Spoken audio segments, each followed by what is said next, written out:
xaalis ak alquraan. benn waay la woon bu amoon alal lool yàlla dénk ko xaalis waaye nag amul li nga xam ne si ne mooy doom, amul ay mbokk.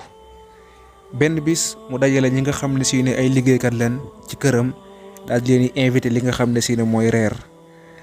benn enveloppe boo xam ne xaalis bu bari moo ci nekk ak benn kaamelu alquran ku nekk mu teg ko ci sa kanam. gannaaw ba nga xamee ne si ne reer nañ ba noppi mu ne leen ku nekk ci yéen na tànn benn. tàmbalee ci ki nga xam ne si ne mooy gardien bi ne ko tànnal te bul am complexe.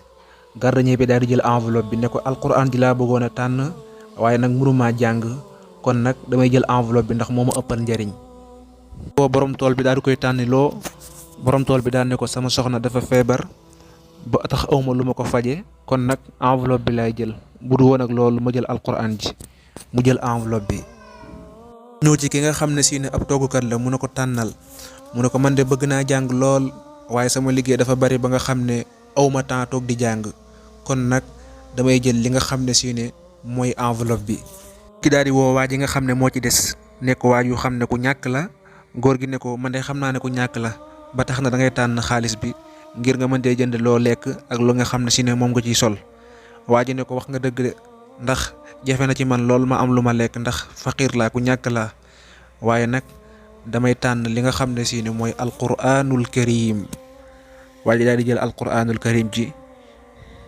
waa ji nga xam ne dafa ñàkk daal di wax góor gi ne ko sama yaay daf ma mas di wax ne benn baat bu bàyyi koo fa yàlla moo gën ëpp njariñ li nga xam ne mooy wurus. bi mu demee ba nga xam ne tànn na kaamilu alquran bi jël enveloppe ba mu toog ci kaw taabul bi ña nga xam ne ñoo njëkkoon a jël ñëpp ñu ngi ko tiim mu ubbi kaamilu alquran bi fekk fa enveloppe boo xam ne ëppee na fukk comme la ñuy njëkk a jël.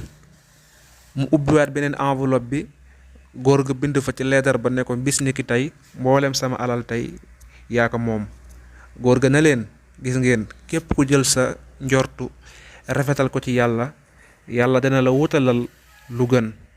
kon mbokk yi tey jàngat bi loolu la woon nañuy fonk suñuy ñaari waajur topp seeni ndigal gannaaw ba ñu toppee ndigalu suñu borom subhaanahu wa taala te nag di rafetal di jëmale ci ñoom. jàngat bi tey mbokk yi loolu la woon.